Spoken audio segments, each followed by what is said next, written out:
one? It still cracks me up. When it says recording in progress. Just because it didn't do it before. Okay. We are now recording. And as Mark pointed out, for everybody to remember, the meeting is not Monday. So when I say Monday 12 times, it's Tuesday. Tuesday at 7 o'clock. And Mark, remind me if legislation is this Tuesday or is it? Okay. I think so. I'm pretty Yeah. sure I'll make sure it's on the calendar. Okay. You guys can take it over. I'm gonna be Sure. honest, I don't have a ton. For once, right? for Okay. one. Well, then I know that Diane just sent out an email about a document to review, and Tony, we had at the end of last council meeting during new business, you had something you had raised that we said we would table until the work session. Do we want to start with those two items? Well, yeah. I don't know So why if don't we- you got a chance to look at what Diane sent out here, but Diane, can you unmute there for us? And Yeah, you want to tell us what you sent and we can all take a look at it together? I can put the document up on my screen if that'll help people. Yeah, the administrative assistant had given me a one-page document on permits that she wants to post on the webpage. And she also asked if I wanted to include it in the newsletter. And it's one-page document, so on a typical newsletter, it won't fit. It would have to be one of those where it's an insert. is this, did someone redo this? You know, this is the document that I've had issues with since it was created. Correct. I mean, This has Right. been worked on. Well, I can see just right off the bat, basement finishing. You don't need a building permit to put new flooring you don't need a building permit to do a lot of basement remodeling projects. I mean, that's just the first one that jumped off to me. Well, wait, you're right, and it says it's. Can you take it out of the formatting because that's not. Oh, yeah, sorry, I have a real preference for formatting, but give me 1 second. Yeah, but it looks like now. Isn't No that looks green? like now, and so it's a little bit. Okay, hold on a second here. Let me, You have to enable editing first, I think. don't oh you? yeah, thank you. And then what is that in view? I never turn it off, so. View, I believe, There yes. it is. View or layout. It's either view or Yeah, layout. no, it's off now. Okay, great. Okay, yeah, so if you look at basement, let's see, basement finishing is a no, Tony. It's For a no Minerva for Park. Minerva Park, but it says yes for Franklin County, and it says, Says yes, than painting. more than, if you're doing more than painting. well, that's not accurate because you Well, it don't is need- accurate. I'm going to stop you. It is somewhat accurate because the best thing that we can advise people to do is if they are planning on finishing their basement, they should reach out to Franklin County in order for us to give. And if they called John would explain to them exactly what they needed. So Tony, yes, you're correct. But if we don't tell people to reach out to Franklin County, then they may not be doing what they should be doing. And Well, maybe we should come up with a better description of it. Okay. Well, So, I hold mean, on, we can hold make on. it a First off, 14-page document. I mean, if I may, the first thing I'd like to address is that in this discussion, I think we can work on our politeness, right? So let's do our best to check attitudes and tones. And if the suggestion is that the wording here is unclear, I think there are ways to say that without the attitude. What Okay. did I say something wrong already? Yeah, I think your attitude was inappropriate. Okay. Well, Okay, let me- and so I'm taking this moment to let you know that we are going to use our nice voices today.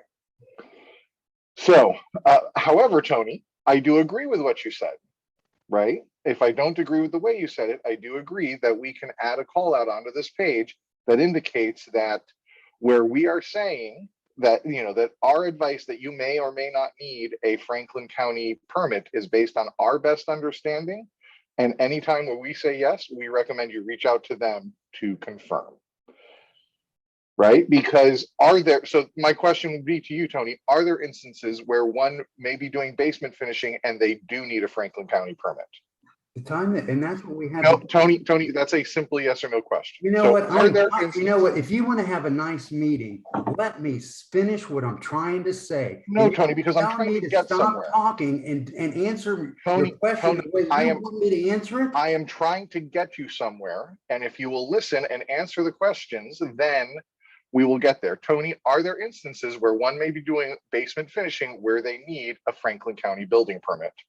There are, yes. Okay, so if we have a line here that says basement finishing, Franklin County, no, and someone needs All that right, I'm permit, done. then I'm they done. can come Just back go to on. us Just and move say on to the that we next said topic no. because you don't want to listen to any kind of criticism about the way this document is prepared. Tony, And I'm done talking about it. well, then I guess Just move forward. then you will end unhappy. I don't know how to tell you that, we need to be protecting our efforts and we need to give people the best information we can. Okay, well, let's go to driveways. I don't know who decided that we need to get a permit for driveways in Minerva Park. Eric has this notion that the use of right-of-way code requires people to get permits for driveways. That's not the case. Okay, can you show us that in the code? What's the section of the code? I don't know the number, but it's called use of right-of-ways. All right, well, let's go investigate your claim, Tony. While you're looking that up, I'll jump in, and this is something that's been opined upon by our various legal counsel, and I'm sure we can have something written up again, but again, the village has every right to regulate A, its right of way, and B, we can almost ask for anything for a permit, even if we don't charge for it, right? Because we want to see what people are doing. And since in the driveway code, there is setback requirements, there's width requirements, we require a permit, okay? Because we want to see what people are doing. We don't want them doing things that are against code. So we have that ability. We need legal counsel to opine on it yet again. I'm sure we can arrange that. I mean, if you want to have if you want to require residents to get a permit for a driveway, then we should have a code that says you need a permit for a driveway. Eric Does not is trying need to say that. this It code- doesn't need. Eric, can I finish? If we want to Can I clear it finish, up, we Eric? can clear it up, right? We can add that code. I mean, it's silly, but we don't actually need to have that in the code to require a permit. What are you Yeah. talking about? Now, again, I'll have someone opine on it. You don't listen. I am listening. I don't understand how you can require, you say that we can require someone to have a permit, but it doesn't have to say that we require them to have a permit? I mean, what do We you? have a fee schedule. Okay. We administratively can require a submission of a permit to review what's going on, okay? I if- don't disagree If with the that. council wishes to go ahead and add specific black and white language to every little thing inside the code, we can go through and do that. But it is not necessary. Let's put it that way. Right. Is Jesse still on? Yes, sorry, I'm Okay. driving through the hills of Eastern Ohio. That is correct. You can administratively impose permits, provided they don't, put an undue burden on applicants or charge some outrageous fee. And if I understand Eric correctly, some of these are free, but it's a way to investigate. And as to the right-of-way issue, yes, the village has every right to narrow the scope of the Ohio Revised Code on right-of-ways and to permit permits when they encroach upon the right-of-way. Okay, so if administratively, we have a fee schedule that indicates driveway permit fee, that is all that is necessary to require a permit for a driveway. We do not have to have in our code anywhere that says, if you are doing something to your driveway, you need a permit. Correct. Now, there is umbrella language in the code, and I don't have it in front of me right now, that would permit that administrative application. There you go. So Tony, it has been explained to you very clearly how that is. Does that satisfy your concern? No, but the law director's advice hasn't satisfied my concerns in the past, so I won't. But this isn't any different. Okay. To say that you can administer, Tony, okay, I'm done. I mean, at this point, you are trying to outlawyer our lawyer that we pay. So I'm not certain how that's going to work. Well, you can do whatever you want until I got enough money to take you to court. You know? But, You and, can and, go on and that all you is, want. that is the case with any law. So, All right, I've said all I had. All I can tell you is this document that we're looking about, when you need a permit, isn't. Hey, Tony, I'm not being a jerk. I'm being straightforward. Do you want to create a document and submit it to council and replace this document and see if it is better than this?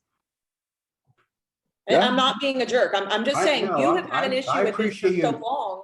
Maybe it's time that you create the document and see if it's something that council would rather approve than this. I mean, Okay. I'm just asking. No, that's fair, and I'll work on that. okay. So, but I think there was an ask to have this published sooner rather than later.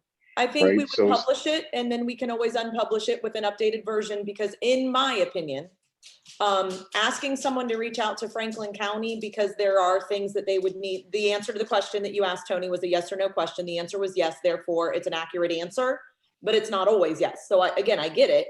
But I would this say is it's just more a than- form to guide people. Should I call them? Should I not? And then if they call them, the information's on there. So I feel like we should post this. I'm okay posting it. We wanted to know what you guys thought. I But if would, Tony could work on it, we could always substitute it. yeah, I could propose a compromised language. Instead of yes, we could say maybe contact Franklin County. Contact, okay. Does that satisfy you, Tony? A maybe? Please contact Franklin County. Mhm. Yes, that's wonderful. Okay. Let me just say, here's my issue with Franklin County, is they're gonna tell you, yeah, you need a permit for everything, or for a lot of things that you don't need a permit for, and it's not up to Franklin County to decide that. Right, but that's still, Tony, that's still something that we're in contact with Franklin County, but at this point, the answer unfortunately is, don't Well, what is scream it? at me, but the current What is answer it is that- yes, you do. I know So- you don't believe that, but the answer is, according to Franklin County, they are our department and they require it and we are to have it until, What does it say about roofs and windows and siding and all that? I mean, what would that fall under? Windows, roof siding, exterior door replacement. See, that's Yes. the other one that Oh, says, hold on. Yes, for roofing. why is it yes for roofing? For Minerva Park? It's for Because it complete changed. tear offs and replacement. We can clear that up. It's for complete replacement of material. So like for likes, we generally don't, because the county technically requires them in some cases. Well, But we want to know if they're doing a complete tear off. so So that means that you don't need, but if it's yes for Franklin County for windows, doors, siding, it has to be yes for Minerva Park, because we have to give zoning approval. For every we have to approve every building permit. yes, we send certificates essentially for things like that. So So that should be we simply yes sign for off on everything. things, and if the county tells us they need something from us, and they will call if there's kind of a weird one that goes to them. I don't think off the top of my head that we've had any problems with windows, roof, and siding, but that particular line we can work to clear up and make we can add a few rows, right? So no big deal. So in the windows, roof siding, exterior door replacement, where Yes. we do not require a permit, but Franklin County does, is the operation or the way that works, that the resident goes to the county, requests their permit, and the county says, oh, we need the go-ahead from the village. And Correct. so the county reaches out to us, or does the county expect the resident to already Resident- show so up one with of two that things happen. certification? Typically what happens is the resident comes back and says, hey, they say I need this. And we say, that's cool. Let me send that over to you, right? That's how usually quick that is. It's not really a big deal. If it's something we need to clear up because a specific inspector is asking for something, and this is on the county's part because of the way they handle their municipalities and townships, they simply want to make sure that the authority, which is us, knows what's going on, right? They're covering their butt in this case too. So for any of these that we've handled over the years, they typically don't bug us for simple stuff. They just process the permit because they know already. But anytime they need a check, they'll tell the resident, or the inspector will call directly. But that would just say yes and take for Well, This I'll put that on this my, is Jesse. I'll put that on mine. I mean, if This is taking off for roofing makes Tony happier, I'm all for it. And this is Jesse real quick. I want to say I share Tony's frustration with the county on this level, but we're just not going to get them to change. And so if Eric is saying that as far as the process goes, that it's relatively painless, then I think that's probably our best way forward. I can't get the county to say, oh, okay, we'll take note of all of Minerva Park's requirements, and as soon as somebody applies, we'll rubber stamp it and move on. And yeah, I'm frustrated with that as well, but I think that's our best bet moving forward. And I'm just I gonna I ask thought this. that we at one point, they said that we were allowed to, that people didn't have to get roofing permits. And if they signed some kind of a waiver or something, didn't So, that? so that was in discussions. So I'm sorry, I got distracted by something, so I didn't hear what Jesse had to say, but we were in the middle of getting some clarification. They've gone through a change of legal themselves, and they've kind of let this one fall wayside. So we need to up our pestering, so to get them into a meeting again. I mean, like Eric, I said, I'm happy to keep trying, but I don't find it productive working with the county on this if it's not painful to the resident. And so if that, Agreed. we'll keep bugging them. I'm happy to do that. It's just they're not going to change just for us. Yeah, But I'm there happy are to certain try. things we might be able to get them to bend on. But yeah, the first couple meeting or so and calls, they were resistant, and so it's going to take some time. But I do agree with Jesse. I mean, it's just one of those things that they're administering the building code is within their authority, and Jesse's right. Well, I've talked to the people at the Board of Building Standards about this, who oversee this whole program. And the way they describe it is that Franklin County can say whatever they want until someone takes them until they go to the Board of Building Standards. And it's like, I feel like I need to go to the Board of Building Standards and say, hey, they're requiring us to get permits for windows, roofs, sidings, and doors. That's not the way the code reads. The code reads you need to get building permits when you start to remove load-bearing walls, when you get into the plumbing, electrical, HVAC, when you get into the mechanicals, that's when you have to get a building permit. That So applies actually, to I would well. disagree with some of the things you're saying there. You have an appeals process, yes, with Board of Building Standards. And I would say if you disagree with something, you apply for a permit, you disagree, you take it to Board of Building, and then you can get that settled. I think that's a great idea. You should do that. Now, on the other side, actually, anytime that's not the way the code reads, anytime the envelope is changed, so when we have an energy change or we have something that deals with an exterior opening, i.e. a window, you certainly can require a building code. So Not if you're not changing the window. So, if you're just if you replacing one. are So- dealing with the jams and you are tearing it out and redoing it, you certainly do. And I think that's what they If- refer to. And that's just more a matter of clarification in this regard. I'm not in disagreement that, for simple things, and the mayor knows we've talked about this. If you're just going in and using the existing jams, or you're replacing a door into the existing door frame, and I have had a direct conversation with the inspector, especially on doors, they don't want a permit if you're going to Lowe's and just buying a simple door off the rack and you're just rehanging it on the hinge. But it's when you're changing the framing itself that we get into the building code requirement. Exactly, and I agree with that, but So- it's also. So again, You have to get a permit for these So things. we will clear So- up the language no, no, to make no, it so- match. So Tony, this is why we say yes, so that the person can go and explain their project to the county and make that determination, because we should not be making a determination for the county, yes or no, Also agree with that statement. right? Should I go making determinations for you, Tony? Like, should people come to me and say, hey, what do I need to do to make Tony happy? And I should just start saying yes or no based on our relationship? No, we should No. start following the code, and what I'm saying is that Yeah. that Franklin County is but what- following the code. Right, but we do not control Franklin County and whether or not they follow the code. You're Right. right, but we don't We have to don't. tell someone. they need So to the do it. best we can do for our residents is tell them, go ask Franklin County, because they are the ones who will adjudicate their code as sees fit. And that's and that's quite frankly, their qualification. That's why they have a chief building official and we don't. So. Well, and qualification or whatever aside, this is how they are administering it. And to Tony's point, if they are administering it in a way that does not adequately meet the language, the only way you will ever get that to change is either get new people in those jobs or take them to court. And Minerva Park is not in the position to go taking them to court to make them change their ways, right? The only way we're ever going to do that, Anything. it always costs money to take Not to someone, go to the board, well, if we have Right. a law director do this stuff, it would cost us money. right? But his hours aren't free either.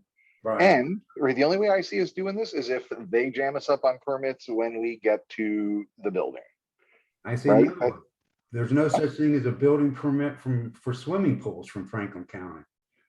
You know, I've asked them about it.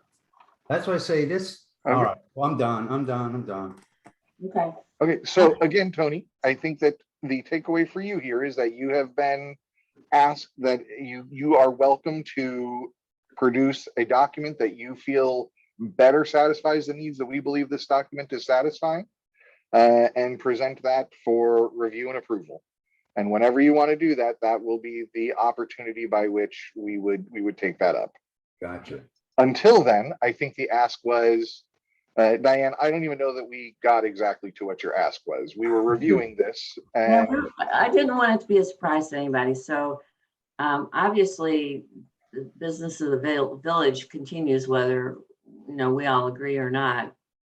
They have to answer questions, and so this is a tool for residents, and certainly if I need a permit or not, I really don't want to hear a debate about jams and joints and stuff. I just want a yes or no. So I think this satisfies that. Yes, there are nuances, but the average resident, I think, doesn't want to debate the nuances. They just want to know. So I think what this is a quick reference, because a lot of people on Facebook are frustrated, for sure. People have talked to, about for a long time about how they don't know whether they need a permit or not. So this is a quick reference, and this will get them down the right path to ask questions and get their task or job qualified. That's what it's for. So I wanted to, the administrative assistant wanted to just post it on the website, and I thought, well, no, and in the newsletter, which is why it came to me. So I thought, well, before we do that, I just want to make sure that council members are aware of it, and if there were any concerns regarding it. So that was it. Permission to, so this is going to be posted. We can, you've already made the one yes change. I don't know if we want to make a change to the change the language of the other one where reach out, instead of saying a yes, just say reach out to Franklin County instead of saying yes, but reach out to Franklin County. I don't know if that is a clarification or not, but otherwise, I think that this is the way they are responding today. And so this is what they want to post. And so I just wanted to pass it by everybody, because this is what we want to do, is post it on the website. And it would be nice eventually to have it as maybe an insert in the newsletter, so people could put it on the refrigerator if they so desired. But that's just a newsletter ask, does it make sense to take something like this and make it an insert so people can then save it for future reference? yeah, no, I absolutely think it makes sense to have it as an insert. Go ahead, Tony, or Mark, you were about to say something. Yeah, I have two questions on this. One would be on the decks where we just say yes for Minerva Park, and then Franklin County, yes, if over 200 square feet attached to a house or 30 inches above grade. I could be misremembering, but didn't we include that for Minerva Park as well, that if a deck is under 200 square feet, below 30 inches and not attached to the house, you don't need a permit for it? No, No, you do need. yeah, you Okay. definitely need one, because we have to check the setbacks, if nothing else, to make sure what they did and they didn't stick it Okay, over. then I remembered we had that conversation and I thought we came down on the other side, but if we didn't, we didn't. The other question is on fencing. the yes for Minerva Park, is that just for a new fence because we have to check where it is on property lines? Would that, I guess what I'm saying is, would that apply to a replacement fence? If I have my old whatever No. wooden fence that's fallen down and I want to tear it out and put up a new one in its same footprint, would I need a permit? So the answer that it's a two-parter there. So it's a yes if you're doing a complete tear out, right? If you are replacing like for like and you're replacing less than 50% of it, people are just essentially making repairs, right? So if I'm replacing sections, 8x4 sections as an example of a fence, then the answer is no, because you've already received your permit and you're just maintenance. But if you're doing a tear out and you're changing it, then the answer is yes. More than Uh, 50%. So if I want to tear out the 4-foot chain link in my backyard and put in a 6-foot privacy, even though I'm using the same footprint, that is a permittable thing. It is a permittable thing, Okay. yes. Okay, those are Even- my two questions there on this list. Other than that, I think it looks fine. Okay. So then I think if I am reading the temperature of the room correctly, that we are okay to publish this to the website as it is. Right. Well, I guess we had not fully resolved. Or do we want to go down to Franklin County and change language from yes to maybe contact Franklin County? Do we want to review each of those? Or do we just want to leave it as a yes and let people go about their business? I think we gotta hold off, because the more I look at the very first line, accessory buildings, that really should say accessory structures, because this code, that is being used to tell people you need to get a permit for anything you put in your yard. Like if you were to put solar panels, we use that code, to say that you need to get a property improvement permit. So that's another big issue I have with the way code's being enforced right now, is that the way it's being enforced, if you put any structure in your yard, you're required to get a permit. Is that correct? Is that an inaccurate description, Eric? Kind of landscaping. Well, Sometimes we refer to some things as landscaping structures, like if I've got a rock or I've got, a little cute thing I put in there. We don't require, a permit for landscaping items. And so when people call and they say, hey, do I need a permit for this? We're able to ask them a description and. I think you had some background noise. Yeah, I think he muted himself before that. Yeah. I would say this, Sorry about that. Brian, as Yeah. far as just saying we're good on this, since we obviously have one council member who still has reservations on it, who's here, plus have not heard from 2 of the others, to me, that puts it at sort of a 3 to potentially 3 against. So although I like it, I do think we need to look at it again when we have more members, so we can kind of say like, yeah, it does look like a majority approves this, because I don't know that we have that right now. Okay. So That makes sense. Well, I wasn't looking, I don't think that the administration, this is the way the administration is doing it today. right. So I don't think we need to approve it. We may say it needs work, but they need something today. Because this is what they do today. So I think we ought to be able to post this to the website, because this is going to be helpful to the administration and helpful to the residents. Yeah. And I then also, continue after that, it could continue to be worked on if that's what you want to do. yeah, I also don't think that procedurally we can tell them they may not post this to the website. I think No. procedurally the best we can do is say it is the opinion of council that there are things here that may not be in keeping with code or how the council feels code should be administered, and make recommendations to those changes. I would, yeah, you can bring me along on that way to see it. That's fine. Okay. I was not, my axe did not need it grinded terribly hard. Okay. So really Better quick, than what nothing. I'll tell you guys that on Monday, Eric and I will look at it for the accessory buildings and see if we want to maybe add a line or anything into that. Or if we just want to put, sheds, or however we decide that we want to do that.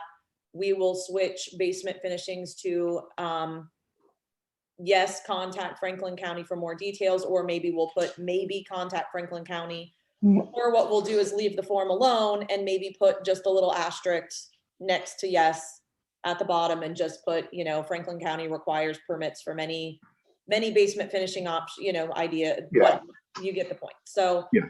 Eric and I will talk about it on Monday so we can get this posted late Monday, early Tuesday, because there's a few minor tweaks that Eric and I can do. And then just get it posted based on the feedback from today. And then, like Diane said, you know, this was just the same thing. It's a document that we can continue to add things to, remove things from, all of that. So Yep. Very good. Also, just one last thing is that every document should have a, like this, should have a date. Yeah. Revised date. So please add a revised date on there so we up know. up there. It says 8. Updated 8/21, okay. Yep. All right, thank you. Very good. Then I think we know where we are going on that. Tony, oh, was someone saying something? No, okay. Then Tony, you, again, at the end of the council meeting, were raising concerns with prioritization of various projects. I was. And I told you we would bring it up now, so we are bringing it up now. Well, I think the first place to start is, you know, talking about the storm sewers and what we've recently discovered and figured out. We finally come to the point where we know what we need to do to fix the flooding down Jordan Road. And that would be to add a new like 1,000-foot section of storm sewers behind the mayor's house, basically. And Mike had given us a rough estimate of $250,000, $300,000 to do that project. And I'm not sure, have we gotten any results on the East Shore Court project bids yet? You know, how much that's going to cost? $230,000 is the low bid. 233,000 is the low bid. We'll do a little bit more of a discussion on the bids and all of that when we get. Actually, we'll just do it now. The legislation has been pulled for Tuesday night. Mark, I got it.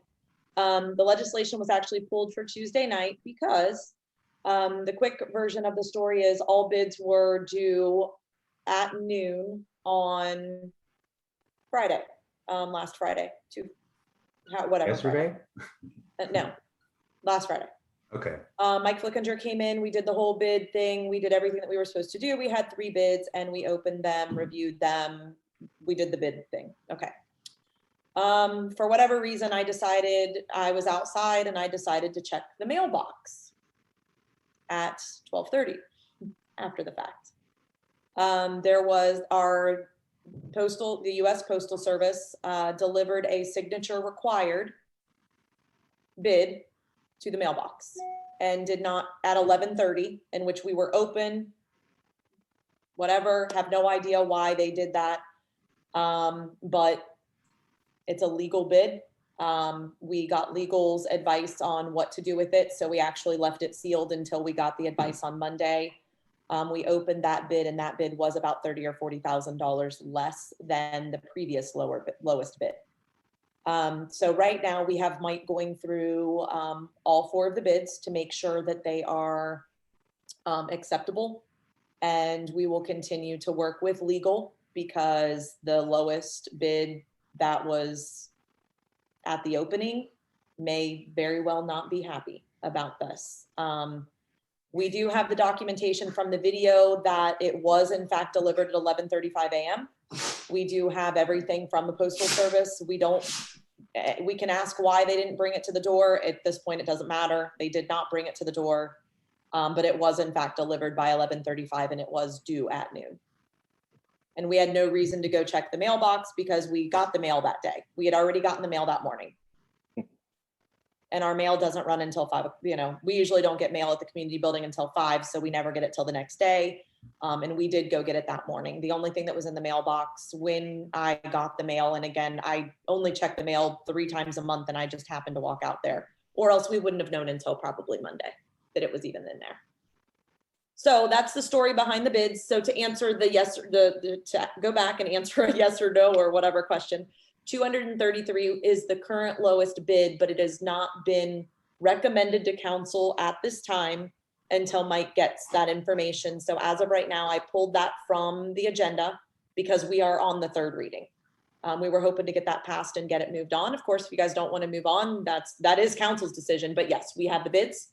$233,000, and that's going to be left to council to approve it, move forward on that project or not.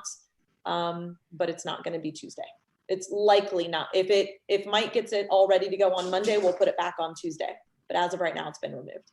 Well, how much money is in the fund to pay, because I know we were flipping out when it went up to $80,000 for that project. And so how much money's So the only answer I'm going to give, and I do believe Brian, Diane, and David were both present. We're all present during the finance meeting when Mike Flickinger came in. And the only answer that I can tell you is Kim said it was fine to move forward with the project.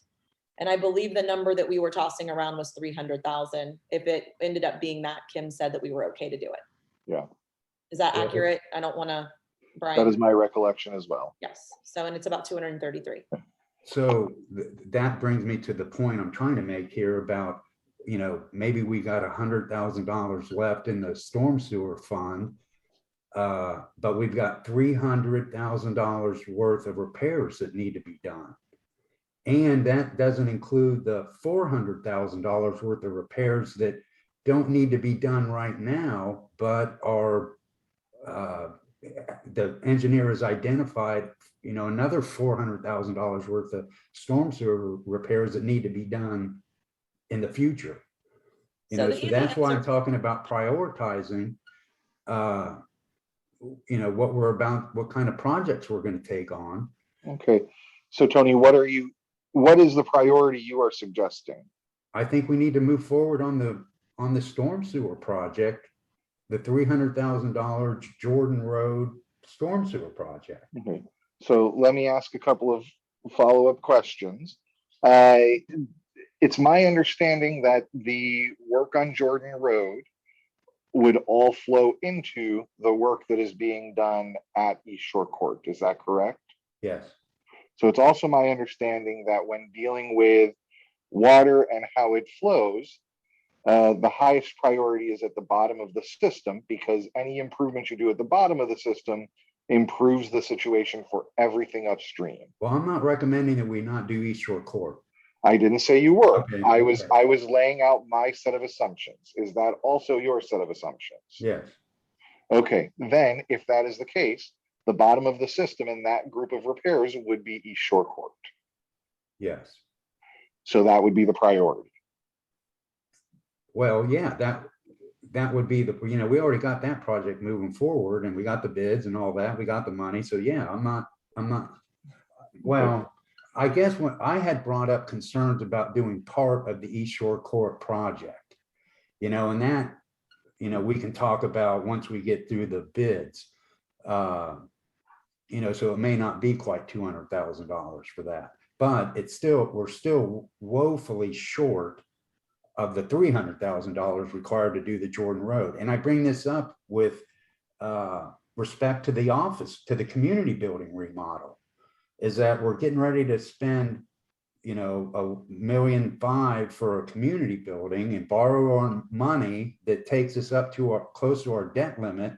We don't have money to do the community building and the way it's laid out now, and do the storm sewer repairs without, we've mentioned doing grants, that's going to take years if we try to pursue grants for storm sewer repairs, and I think it's something that needs to be done as soon as possible.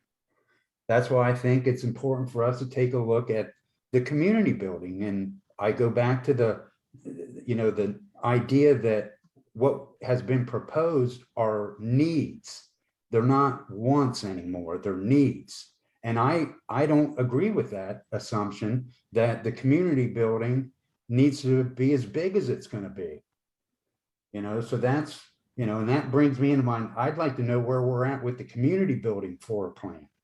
Sure, I can step in there real fast. Hold on, before you do, Eric, can I Yes, ask sir. one quick clarifying question for Tony?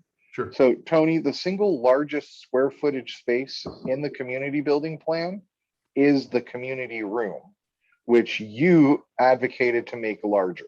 So I just want to make certain that we I are don't know that I clear. made larger. I'm advocating to move it to a different part of the No, building. no. In previous conversations, you advocated to make it larger. So I just wanted to make sure that If that's what the impression you got, I do not, that isn't something that I've said. you If said it was, okay, you said it was too small. So, yeah. No, okay, I'm sorry. If I said that, Okay, don't so I know just what wanted was to make sure we were clear. Okay, so go ahead, Eric. Sure, and I think this will kind of wrap things up nicely for both, what Tony's bringing up as well as a community building summary.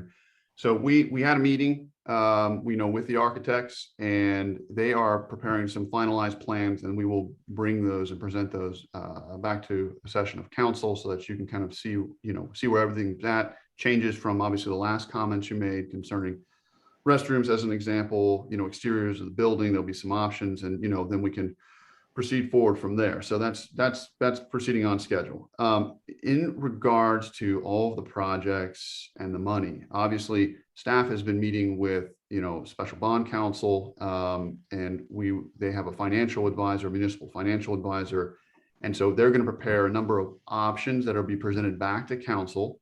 Obviously, as we get towards the point that we have to fund the project, and I'll say it's not just this project, but depending on what option you choose, right, you can wind multiple projects into a single bond issuance, as an example, i.e. you get your lake done, you can get any number of these, sewer system fixes done along with the building. So those will all be presented to you that you can choose, and you'll have legal and financial advisors' advice in that regard, along with staff's overview. So I will simply say that in looking at what the TIF is generating, because this is going to be, for example, if you did a bond or any loan in the future, it's going to be based on those revenue streams. Right now, your TIF is generating $800,000 a year. It's expected to, obviously increase a little bit beyond that, but minimally, you can guarantee yourself 810-ish.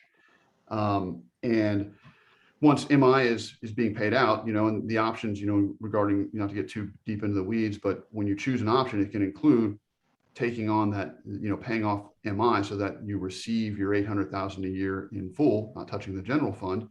But of course, if you add up 800,000 times whatever time is left, whether it's, 24, 25, or 26 years when you decide to loan, that's a significant sum of money that you can bond or take a loan on. And so from a monetary situation, just on the high level overview, you really don't have any problems going forward. But all the options will be presented to you, and the council can make the decision of what you put into the basket, so to speak, of projects that you want to fund. So, but that'll be coming down the pipeline. So not today, people have to work on it and get you some things to look at. And I think realistically talking, and I obviously I'm on board with the Jordan Road. I'm not going to push for it just because it would look bad on me. I think that it affects a lot of people and all of that. We've been talking about it for a long time. It's not going to be a project that's going to happen this year. I mean, let's just be honest. It took how long for the East Shore Court and all of that? There's going to have to be diagrams. There's going to have to be engineering. There's going to have to be many different things. It's going to have to go out to bid, which is almost a 45, 60-day process in itself. So it's not going to happen this year. The Jordan Road, as much as I want it done and my neighbors want it done, it's not realistic. So that's something that we can easily start, looking at this year. How can we make that happen next year? So beginning to talk about it, Tony, is going to be great. I mean, it's something that we definitely need to discuss. We also had some of that CARES Act money that has to do with the $60-some thousand that we got, and we're also going to get some next year. There is the potential that some of that money could actually be used towards some of that project, especially the East Shore Court, because it has to do with the water supply, whatever. Looking into grants and things like that for the Jordan Road with some of the with the storm lines and all of that is something that we can look at. And as Tony said, yes, it takes a long time. In the event that we have a lot of storm sewer projects that we could continue to do, but those aren't going away. I mean, we've been doing them for 4 years, and we're probably going to continue to do them for another 4 years, and then we're going to start all over again. As you guys recall, we only did the things that were completely failing at the time. So as we start these projects all over again, we're going to identify things that still need done. That's never going to end. So to think that we would stop one project from the lakes or the building or anything like that because of storm, because of storm issues or because of sanitary issues, I don't think is the smartest thing to do either. And I know Brian has always said walk and chew gum at the same time.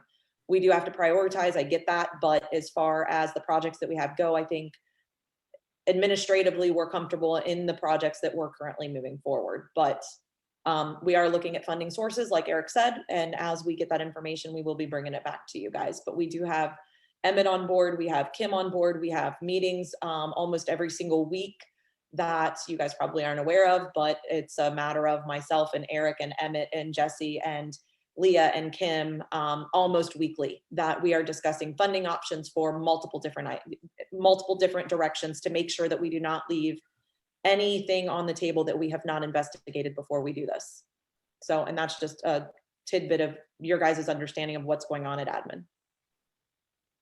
Well, thanks for And we sharing. didn't have one this week, but it was last week. In fairness.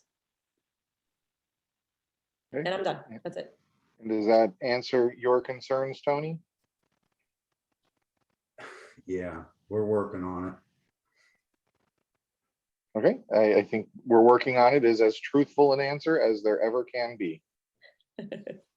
My famous words. Yeah, I mean, what else can there, I mean, if you're either working on it or you're not. I don't, it. Where Say are it we again. at on the floor plan? When will we, see what how long before they have their next floor plan to present? I would say you're going to see it on their schedule, probably, I would say within a 2 to 3 week period, they'll probably be able to present to council, maybe sooner. Because there's obviously a schedule that they need to get approvals done and then get up, if we're to get out to bid with time to potentially do a second bid and then start construction in the spring, we have to meet certain timelines. So, you'll be seeing something here I would suspect in the next under a month. And I'm gonna go above and beyond like everybody knows that I always do. And Eric, you can yell at me later. I will tell you, as he mentioned, the bathrooms have been adjusted per Mark's request. Diane had pointed out a couple things, and even Chief, as far as moving the processing room next to a bathroom, that's been completed.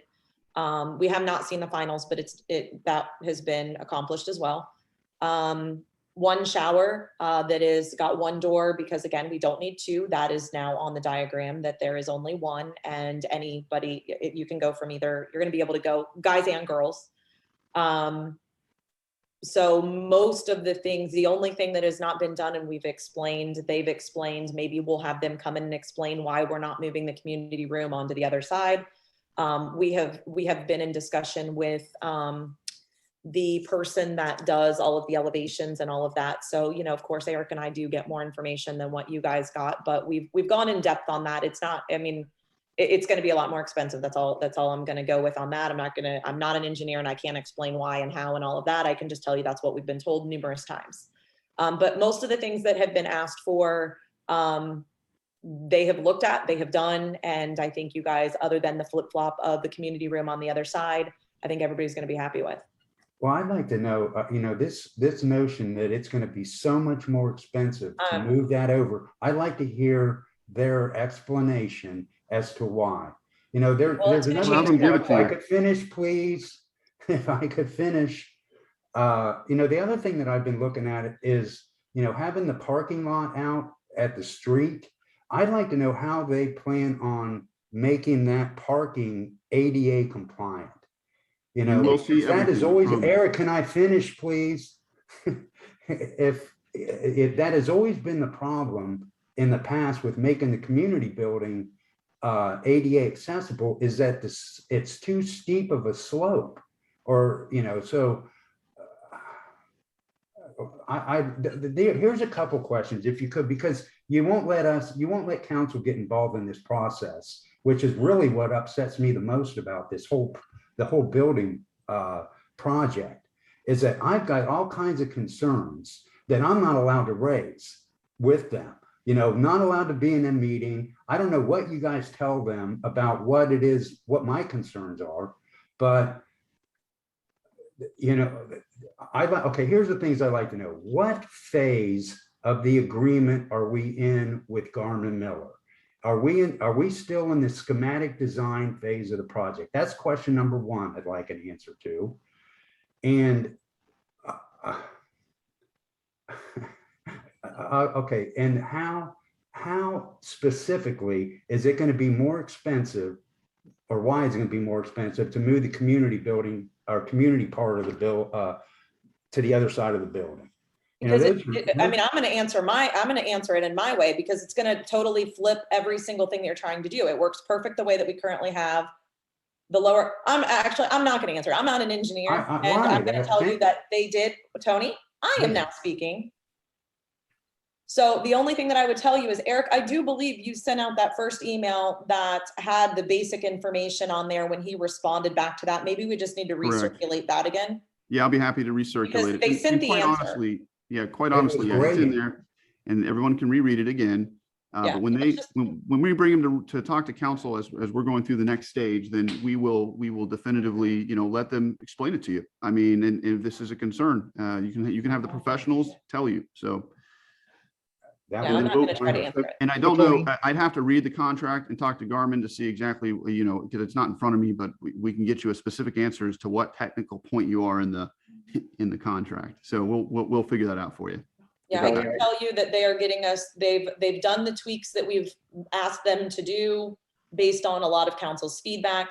And Tony, and this might just be a jerkish answer, having an additional 6 people when we're in the phases that we're in is very difficult. When you already have 5 people sitting at a table with it's very difficult for them to take all of the information that we're giving, plus an additional 6 people on top of that, everybody talking all over each other. As you can see, we've got 6 people here. So we have taken, all I can tell you is we have listened. We have taken your guys' request, as you're going to see from the building when we get it back.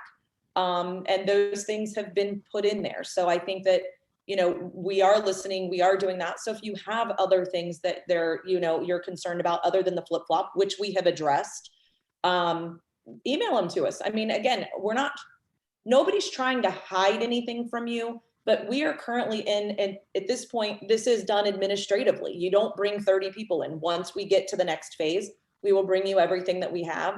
You guys can look at it.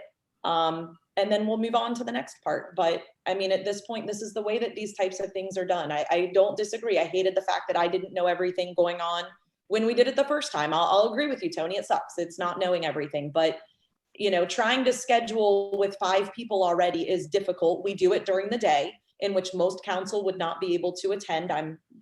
I would positive of clear that. my schedule to be there, and I don't believe You anybody could, but else the here rest of wants to council go. couldn't. But you Okay. don't want me to be there. It's what it boils Okay. down to. I'll be there anytime you want. I don't think anybody else here, wants to And be it's all, there. okay, again, I'm not gonna not make it fair for everybody else that you get to do this and that. But anyways, it's an admin thing at this point. We have brought it to you, and all I can tell you is we have listened to the problems, questions, concerns. We've brought it to them. We will re-forward out that email where he does describe that. And as far as that goes, we're pushing on 9 o'clock. We haven't started the agenda yet. Tony, if you've got more questions, problems, concerns about the building, you're more than welcome to. Definitely send an email. We can forward it to Garmin Miller. We've got nothing, again, nobody's trying to do anything that the residents aren't interested in, and you guys aren't interested in. Anything that you guys have a recommendation. Here's the one thing I've learned. You might as well just put it on the table and find out why or why not, or else you're going to have problems. So just get it out on the table and then we will work through it. So, but it is 9 o'clock. And typically I don't want to get myself in trouble, but I am off here at exactly 10 o'clock. I have to take a shower. I got somewhere to be. So hoping that it's done before that, because I really was hoping we'd be done at 9:30. So we'll see. Why do we have to have these darn time limits? It's Well, 10 o'clock is the time limit. And I Okay. just said okay. that if it goes till 10, that's fine, but I'm not going to go in circles about a building that that you have continued to argue. We know you do not want to move forward with the building. That's the easiest way to say Right, it. and that's a So great, let's that's a move great forward. example, Brian, go that ahead. you're not gonna put up with it. I get you. Well, I'm not going to listen to going in circles, and it's not fair to the other 4 council members, nor our attorney and all of that. We know you don't like the building. We know you will never like the building. We could flip flop everything, and that's just the way that it's going to be. Brian, No, go ahead. Okay. So, yes, to that end, let's go ahead and move on to the agenda in an effort to be efficient with time. In the first block of reports, Tony, you are the only council, Tony and Diane, you are the only council people who have reports in the village official reports. Do you have anything you want to give us a heads up for, Tony, from planning and zoning? But the only heads up is that I didn't get to that meeting. I had football season started. And Wednesday night's not gonna be good for me, but I don't know what happened, so All I right. got For to the- defer. We can let Okay. Eric do that on Wednesday night. I Yep. mean, it was pretty boom, boom, boom. So Sure. And Diane, do you have anything you want to give us a heads up for from an MPCA update? Or I think is that actually supposed to be David? Did that ever get resolved?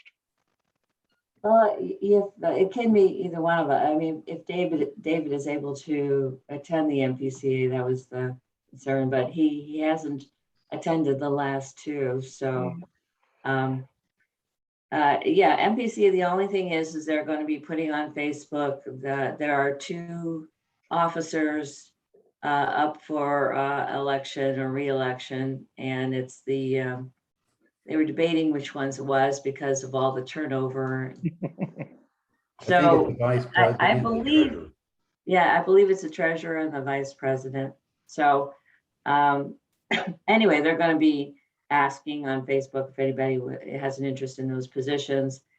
But it appears that if the two incumbents want to retain their positions, that the incumbents are willing to do so. So, but anyway, we're going to be, I think that's the main thing with MPCA is the officers. You know, and I'll mention the block party is the block party, and of course the garage sale. There was some concern at the block regarding the block party discussion regarding wearing masks, how that would be important and to be keeping children away from the food tables. So they're thinking of putting some signs up there saying the kids under 12 should stay away from the food tables. And please, you know, anybody at the food table should be wearing a mask. So they're trying to address those concerns for the block party. I missed this and I apologize. They're gonna ask, are they gonna require people, this is, I'm not here for debate. Are they requiring people to wear them to the block party, or they're requesting people to wear them to the block party? They're not requiring or requesting to the block party. They're saying that if you are around the food, Just the food, okay, Yeah. you need to wear a mask. don't disagree, okay. Okay, very good. Mayor, you're the next up on the agenda. It'll be a surprise, and I'm just kidding, I usually just. You fly you by have the seat of my nothing, pants. nothing. for me There's at nothing this pressing, point. there's nothing Okay. going on. Very good. Going down, Councilperson McNamara is not here. For finance report, we did discuss available funding for various projects and the potential of obtaining financing borrowing against future TIF revenues. Those explorations are still ongoing. Councilperson Curl is not here. Councilperson Shrink, do you have anything you want to give us a heads up for communications committee? No, I have still not had a meeting, so I'll send out an email about having a meeting. So I Okay. don't have anything to report. Very good. Councilperson Benedetti, anything you'd like to give us a heads up for from safety committee? No. Okay, well then, Councilperson Brugger, that brings us to you regarding legislation. Why don't you go on ahead? Start by unmuting myself. There we go. The classic. Yeah, so we have 13/2021. We can see there on the screen. Supplemental appropriations. Mayor, you want to take a moment and tell us what those are? Yes, no, I don't know them yet. This is the same supplemental appropriation that we usually do in July-ish. This is like the mid-year, what are we short on? What are we not short on? Obviously, there's certain things that we've done, certain things that we haven't done. A couple things that I'll point out, and I'm not sure if they're gonna hit this because she's working on it this weekend. We'll have it by Monday. We have had, this year, we've basically had 4 turnover officers. So fitting them for uniforms and all of that, that we typically don't budget for 4 new officers each year. But here we are living the dream. So there's some shortages in the police department when it comes to some of those types of things. As you guys are fully aware, we've done 4 mosquito sprays already. Only a certain Wow. amount are included. So that may be one of the things that are on there. So no, I have actually not seen this document either. But the easy answer is this. This is the same thing that we do every single year, that she kind of goes through what's going to get us through the rest of the year. So she'll be shortening things like we didn't do the geese patrol. So, where can we move that money to if we need to, or this or that. So, but I am aware that we are short in the police department. The other big thing I think is the training.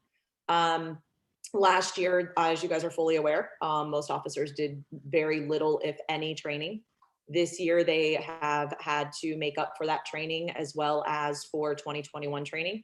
So the training budget is also getting depleted. But I don't know that anybody would have an issue having more money in our training budget for them to be up to date.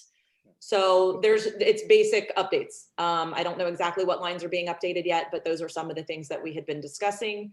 And as soon as we have it, you guys are going to see it. I can go through anything on Monday, Tuesday-ish once, or if you guys have questions that you don't know if I'm going to be able to answer, just shoot an email back and we can ask Kim exactly what it's for, because Kim's not likely going to be at the meeting. And as you can see, we are planning to waive readings because we have 2 officers, and Brian, I know you're getting ready to say something. But in order to get some of the new officers outfitted, we kind of need this pretty quick. Will Leah be there and be able to speak to the line items? I don't know that she's going to be able to go through every single line item because Kim is the one working on it, but we can have Kim give us as detail as possible. Yeah, that we guys prepared. if you could have her provide that out in an email, that would just make it a lot easier, so that we Exactly. can either read it into the record as part of it or what have you. Exactly. So, but that's pretty much it. It's your mid-year that we've done in the past. Is a document going to show, what the current appropriation is and what we're changing it to? Absolutely. It's a typical appropriation. This is a supplemental appropriation. It's going to be on the same appropriation form that we have done for as many years as we've been doing it. But it shows the before and the after, I guess. Is what I'm. Absolutely. Okay. It'll show the increase or decrease, because some will decrease, some will increase, like it Gotcha. always does. I'm certain. I mean, I haven't seen it yet either, but I'm sure some line items are going to decrease and some are going to increase. Just like this is nothing different than probably the other 4 or 5 supplemental appropriations that we've already done this year. Okay. Except it's going to be more extensive because it's the mid-year one. We've just been fortunate to not have to do it until September. Okay. Next All is, right. go ahead.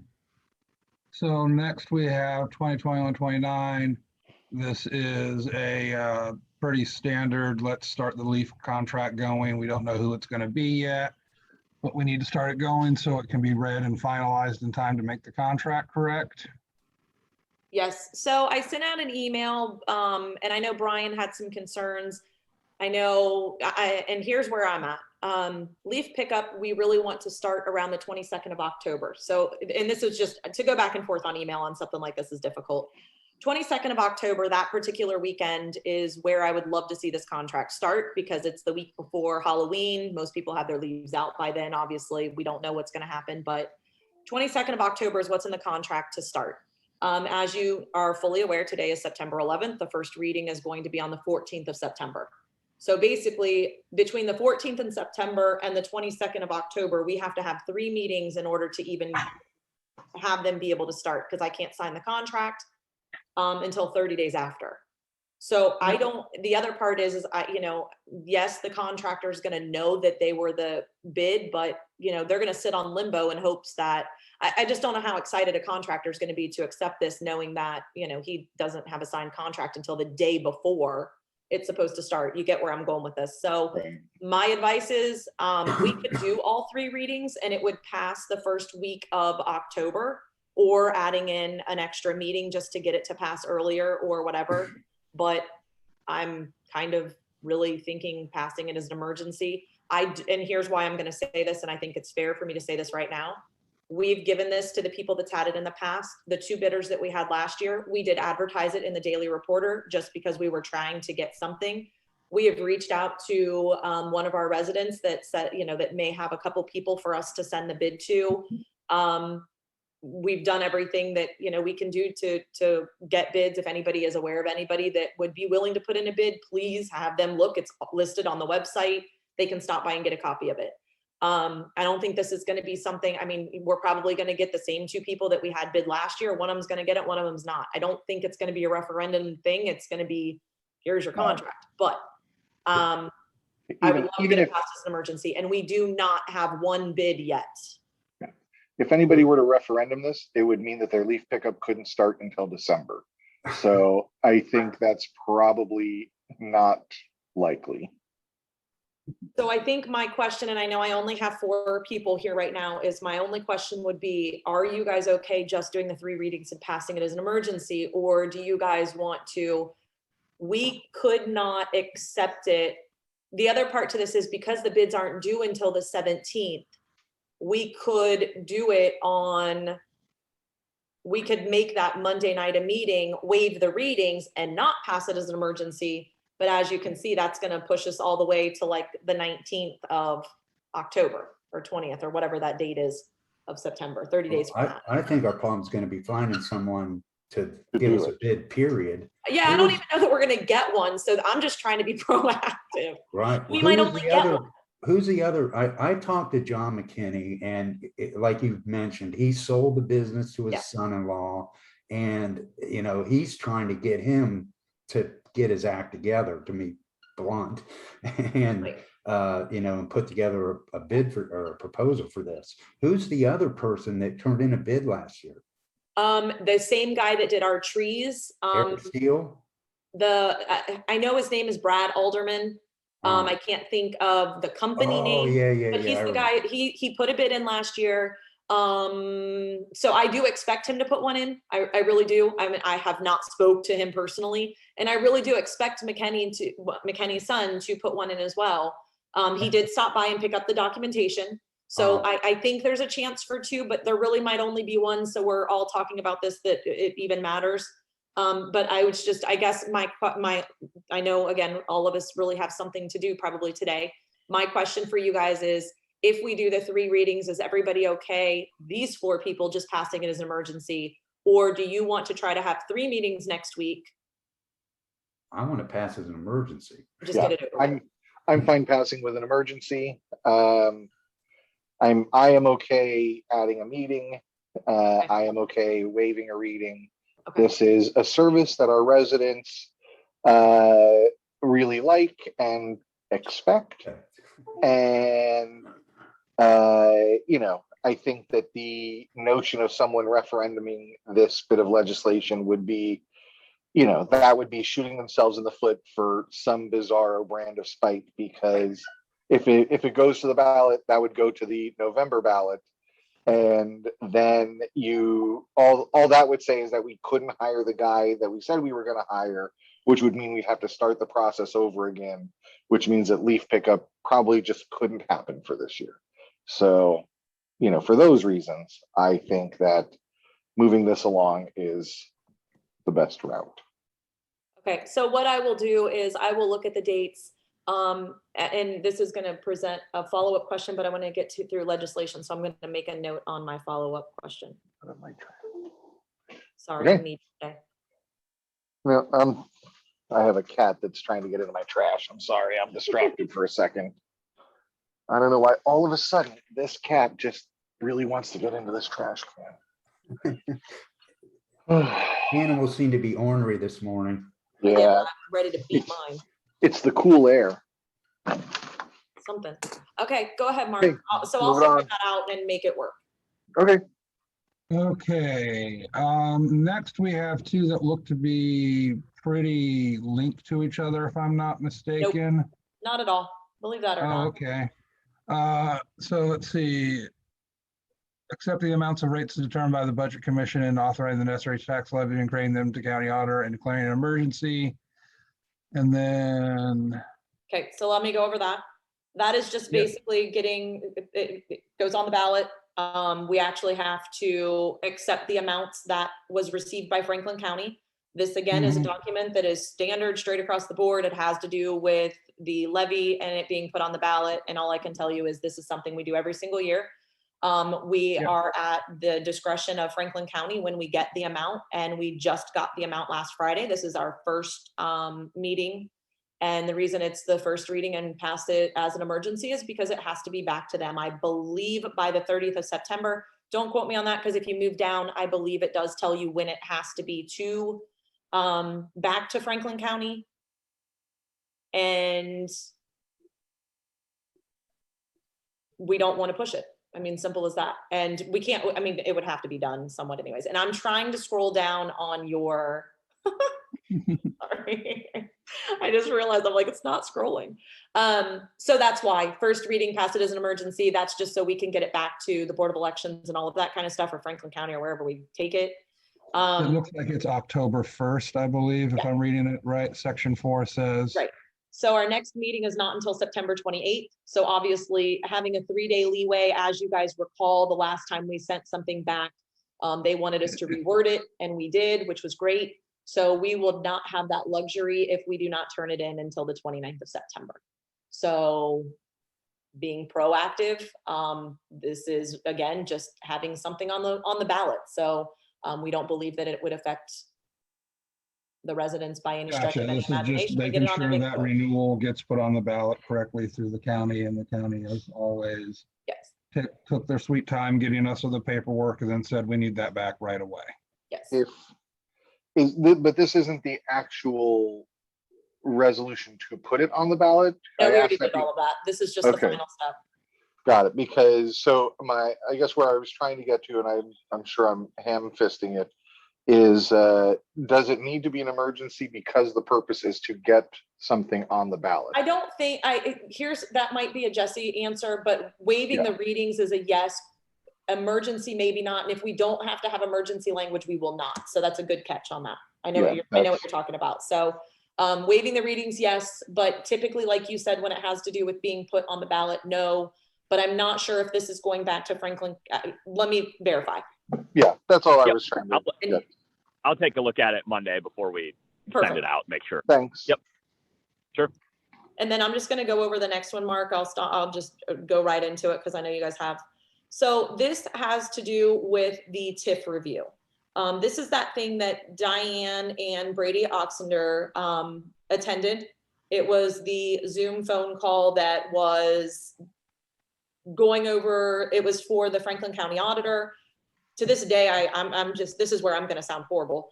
To this day, I really don't know exactly what we did, except for the fact that we had to do this Zoom call, and it had Glendon Township and it had everybody in it.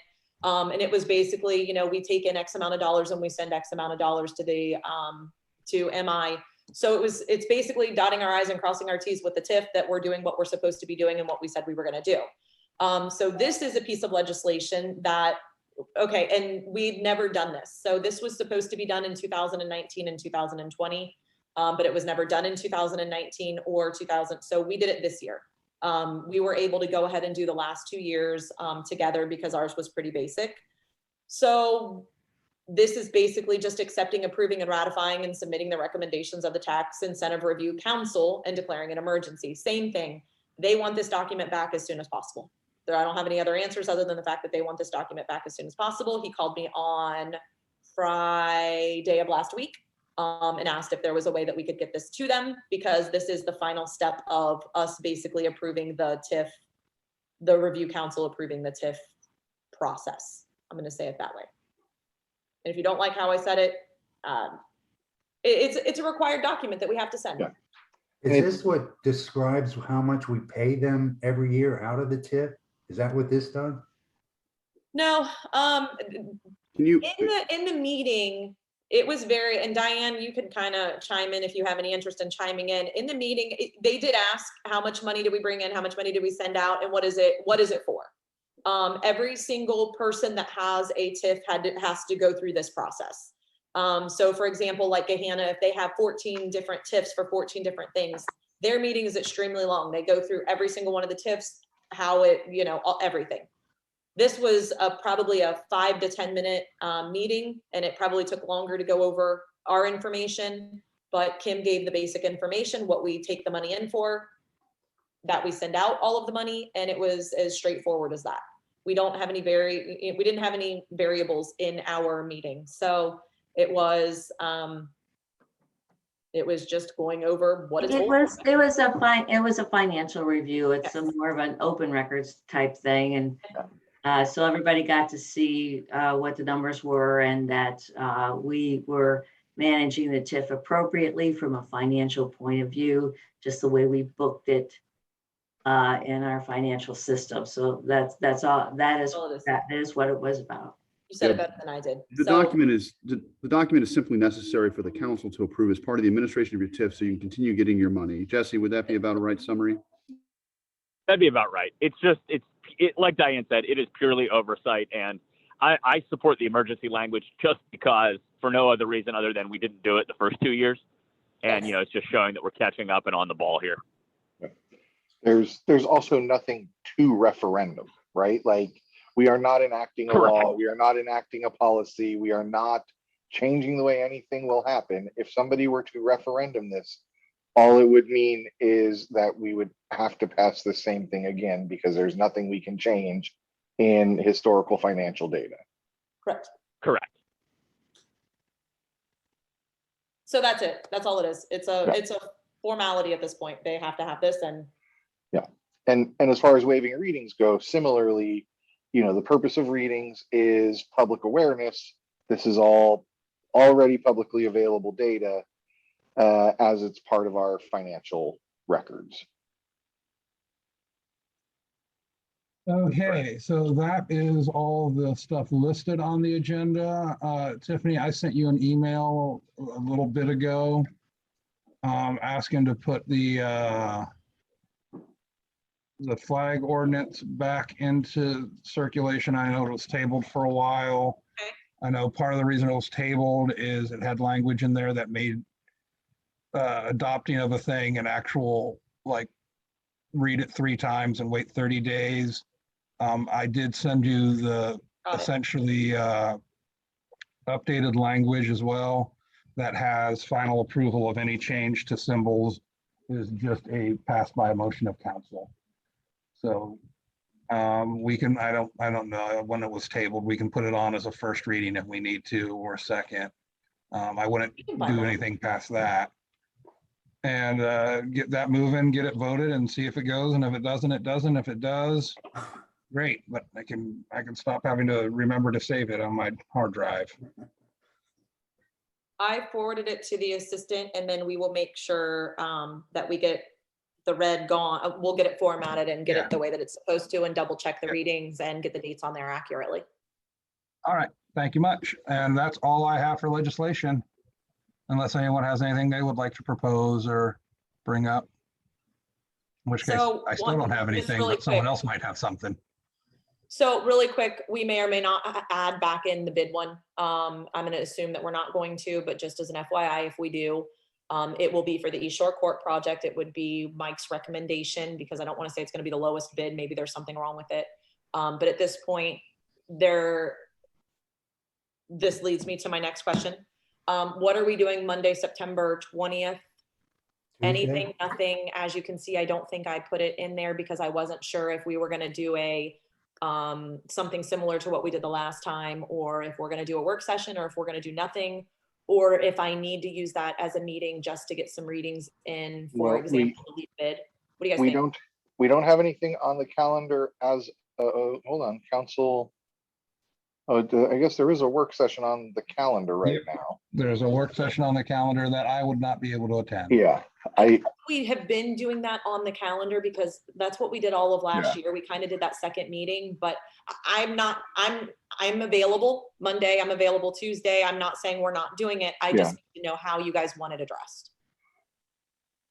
yeah, so I don't have an item to do for a work session on that. Does anybody else have? But if you were asking for a meeting to pass, to read legislation. As of right now, I don't need to. I mean, if you guys are okay passing that one as an emergency, then no, it'll Yeah. pass 2 weeks before leaf bid starts and we'll be fine. I think that that'll be fine.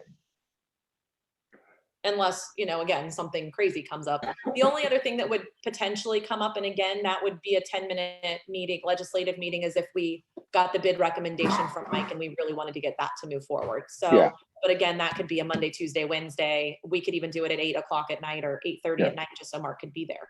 And if it's just a first reading, we only need 4 of us. No, that to- one is past Oh, third. oh, No, that we're at is the third past. reading. Oh, we are, okay. Yes, we're at the third reading. That's why it's not even on the agenda. It's third Are reading, we- so there's nothing I can do.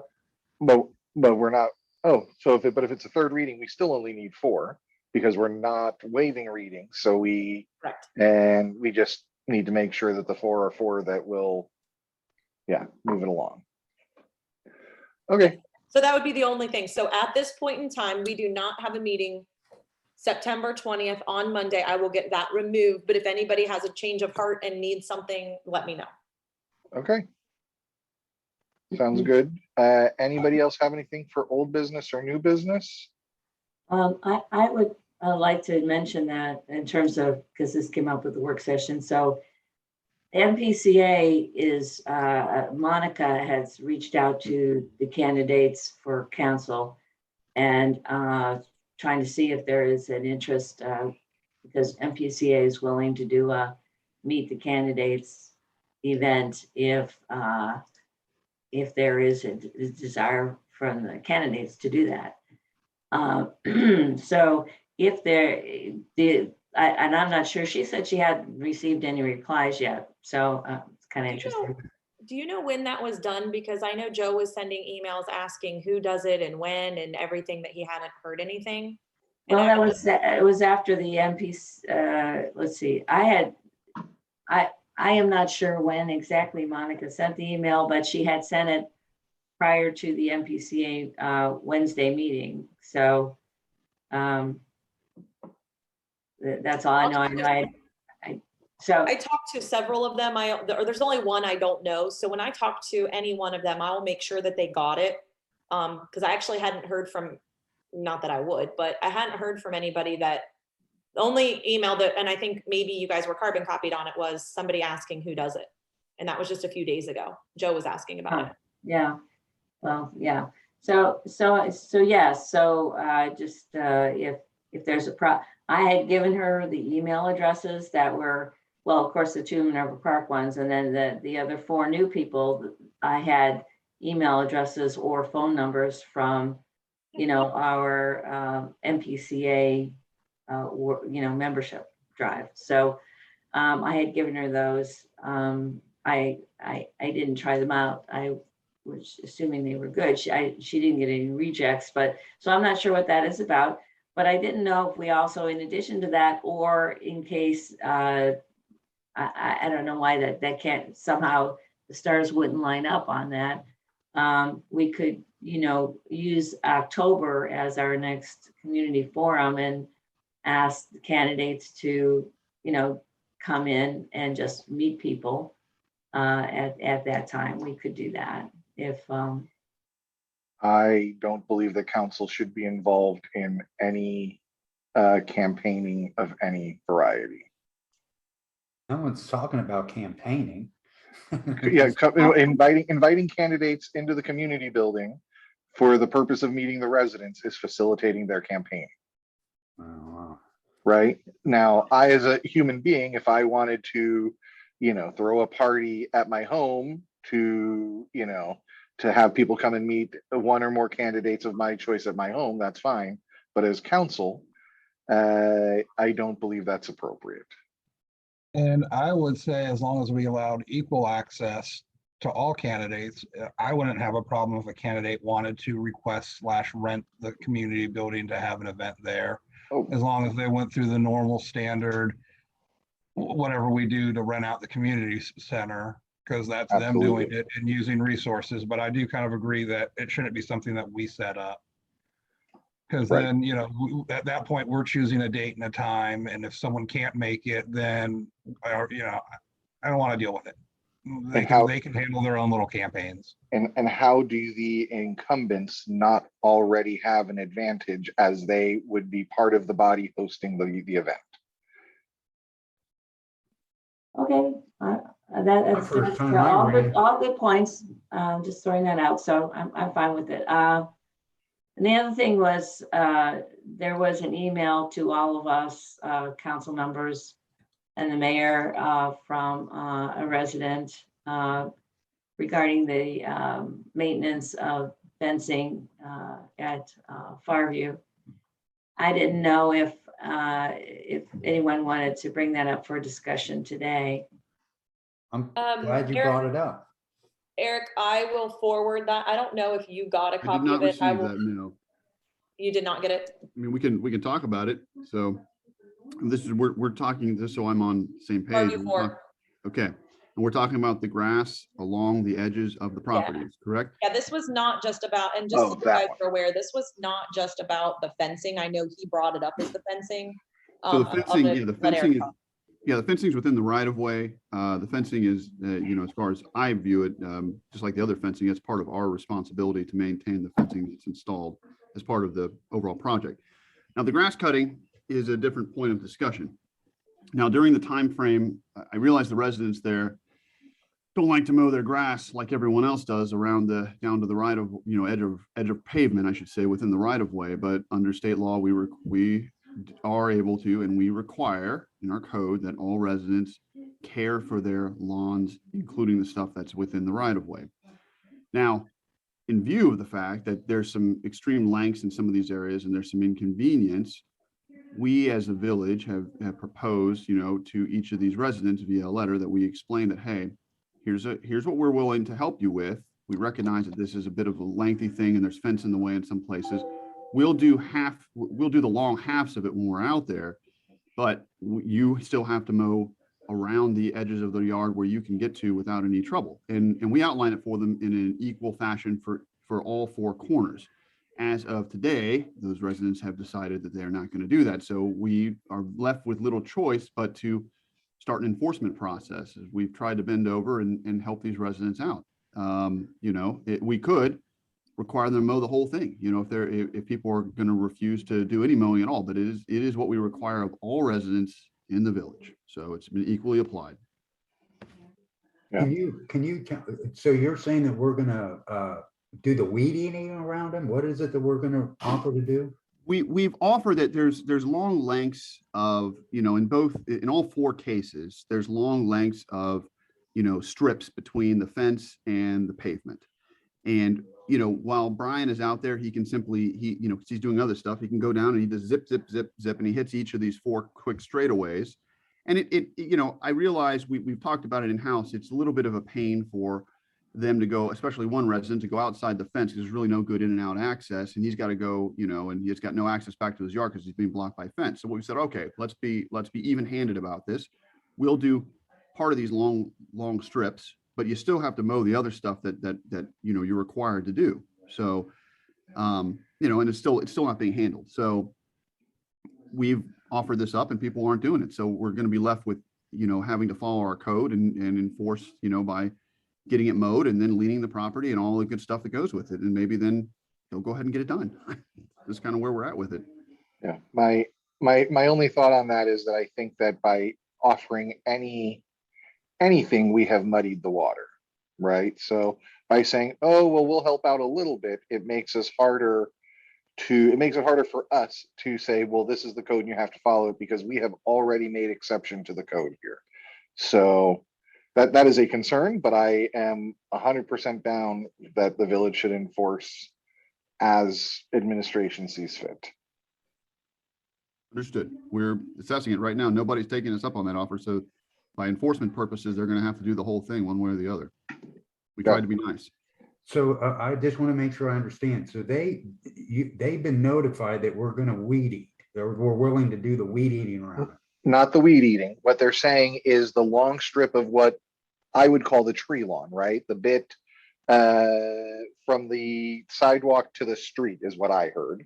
And Eric, you can correct me if I'm wrong. It might have been from the fence to the street, because that is an area where our maintenance person can get in there with the rider mower and very quickly, in 1 or 2 passes at each side, get it done. Well, I right? think the problem, because I've looked at it, is that you can't take a lawn, you need a weed eater to cut from The post to the curb, I think, is the issue. No, but Brian's got it handled. So we've all had a meeting within house with everyone's input on how to handle this. So we're good with how we handle it. That's not an issue, guys. So, but we are requiring that, you know, as I said, would be typically required that they have to mow everything and trim it and keep it, you know, to 6 inches or less up to the edge of pavement within the right of way. So that's where we're at with it. I still don't understand what it is that we're gonna do. I know. They've offered to do. I hear you, and I'm trying to explain it, and it's one of those things administratively, we've made an offer to say, hey, there's these areas that we realize are hard to get to for you, that they're kind of a pain because of the way these fences have been set up. We recognize this is more unique than our standard lots, you know, and what was imposed during the MI, you know, development. And so we've said, we'll take care of these inconvenient areas, but you're still required to go all the way around, you know, where you can get to in the front and around the fence, and you're required to do it up to pavement, just like everyone else is. That's what we propose. We have sent them a notice. We have sent them the maps defining the areas, and we are currently, they can clearly see it. We are mowing sections of this that we agreed to in what we said in our notification. So at this stage, if people are refusing, which they are, they're refusing to do what we have asked them, we are going to have to proceed with enforcement action. And that letter will go, I mean, that letter will go out. Eric, that's one of the things on Monday you and I will talk about. All 4 residents apparently signed the letter. So they basically said they're not going to do it, or 3 out of the 4 did. Or we can see how it works out this weekend. But all my 2 cents is if we let people, like, and it was pointed out, you can't let some people get away with certain things and others not. The whole new MI development is cutting their area all the way to the street. So why would they be any different? And they're not. Every resident Yes. cuts down to the pavement in the village. They do. Oh, yeah. And you know, yes, it was being done before. MI was very nice to them. That's great. And even if we had the manpower, and I think it is fair to say this, even if we had the manpower, I would not be in favor of cutting someone's grass and not doing all of the new section. These people are no different than the new section, in my opinion. So even this is not a manpower issue. Brian, if you can zoom out, I can quickly go over it. It's Mark who's sharing his Oh, Mark, screen. sorry. If you can zoom out, I can go over it real quick.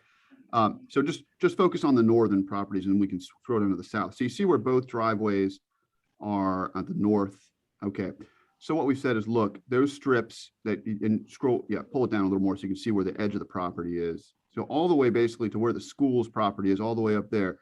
They under normal circumstances, they'd have to mow, you know, those strips all the way up to the school. And what we've on both sides of the street, one side has a sidewalk, one doesn't, right, within the fence line. And so what we said is, we'll take care of that. You know, what we showed them on our map is, we'll take care of it from the edge of your, because those driveways are across from each other, and we will mow those sections up to the edge of the, you know, where the school's properties are. Okay. And then if you go down south, same thing. One gentleman doesn't have a driveway across from the other, but we basically made that the demarcating line. Go ahead and keep going there so we can see the other one. Okay.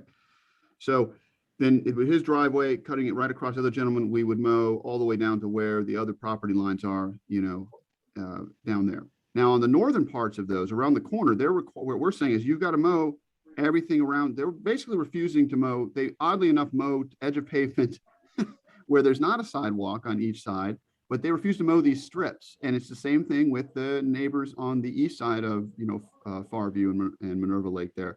They're refusing to mow anything that's around the corners there where they see fence.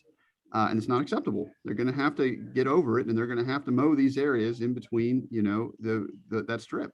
So and that's all we're asking of them. It's not, I don't think it's crazy. I think we've been very nice, because like we said, we can say, if you're going to act this way, we can just go ahead and stick it to you and make you do the whole thing, because you're required by law to do it. So I agree. You know, talk with one of the residents, and you know, I don't know why he feels the way he does about this, but he needs to be mowing it. I agree completely. yeah, usually once they see an invoice, you know, they see a fee that goes with it, usually that changes the mind real fast. So that's generally our experience, and hopefully we'll gain compliance one way or the other. Very good. The only, I guess,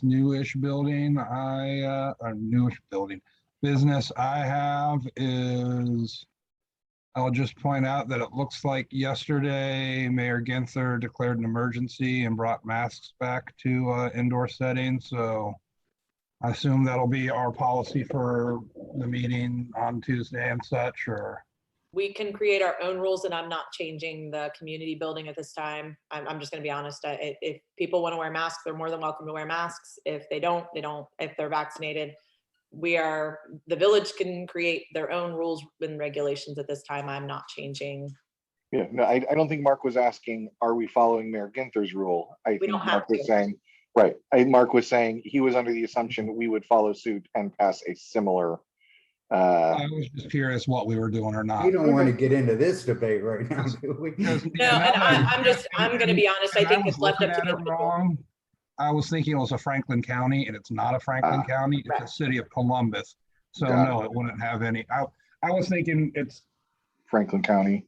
I was thinking it was Franklin County, in which case our hands would be a little more tied, but it's just city of Columbus, so. Right. And yes, the Okay, that cases doesn't are up, really and, matter. I know a lot of people have had it and all of that. Anybody that wants, please do not feel that you cannot wear masks, that we will keep the desks.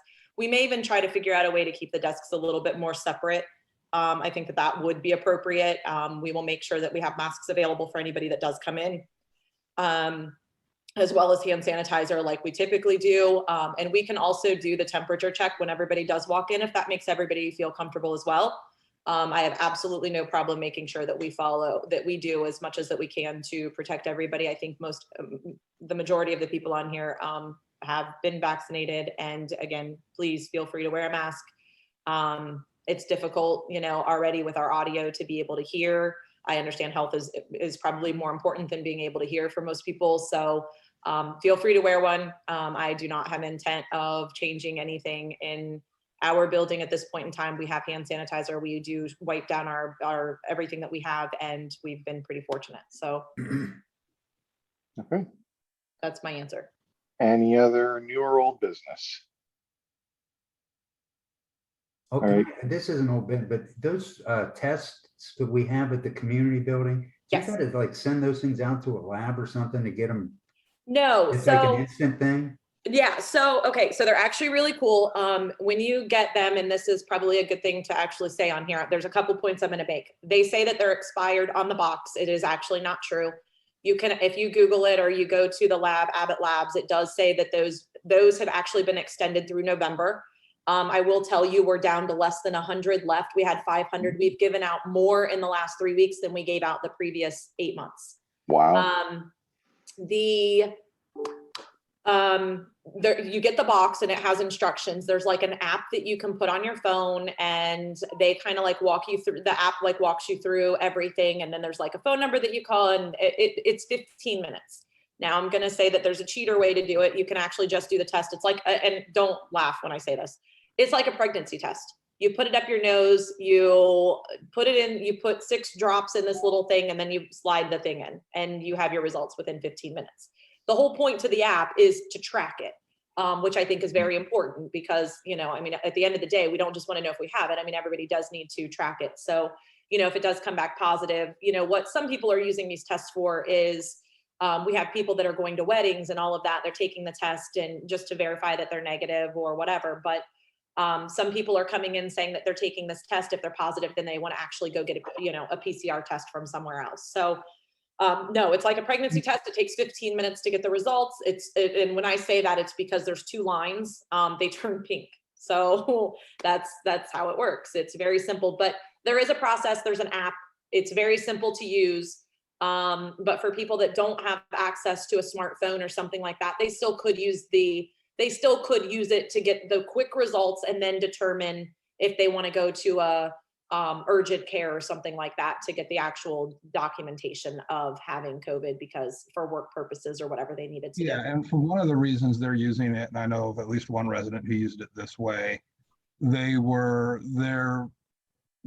child was in close contact with someone who tested positive. The school system said you can stay home for 5 days in quarantine, or you can come back with a negative test. Yes. And if you're going to do that and actually use it for something like that, then you have to use the app Yes, you do. because there's someone on the other side literally watching you, Mhm. and they'll watch you put the thing in your nose and put it in. And then they'll sit there and make sure that you wait the 15 minutes before they will issue you, and then you hold it up and they say, okay, that's a negative result.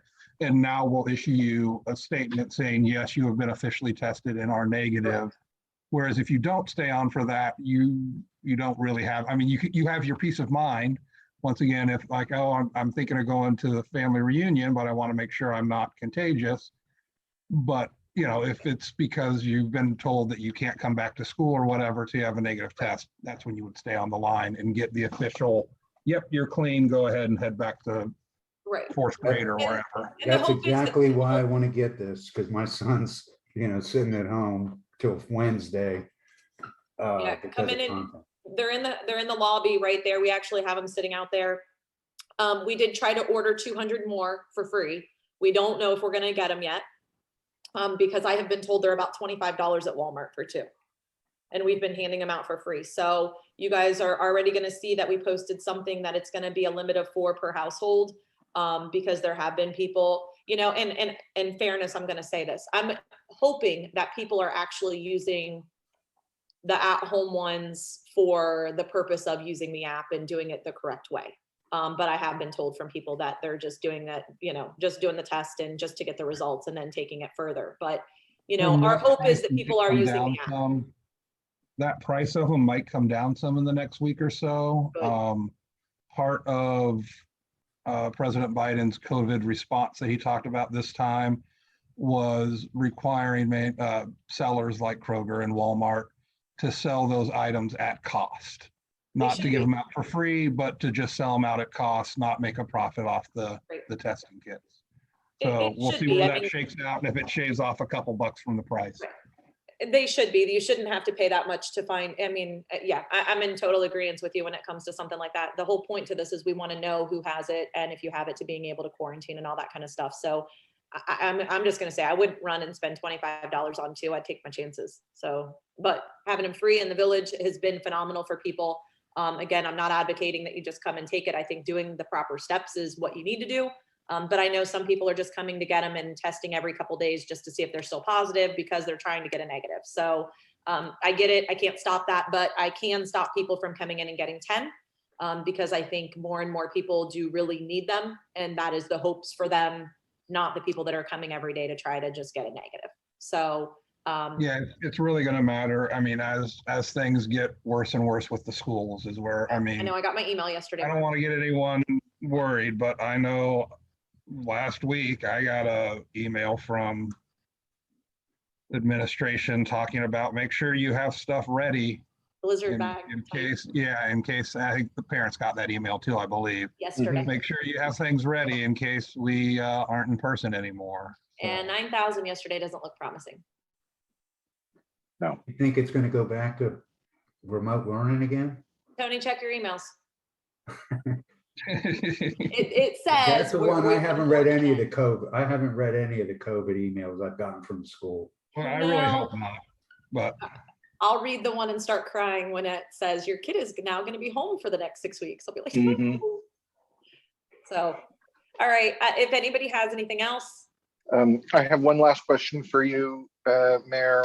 Did you socialize with Jesse the issue that we discussed last Saturday at all?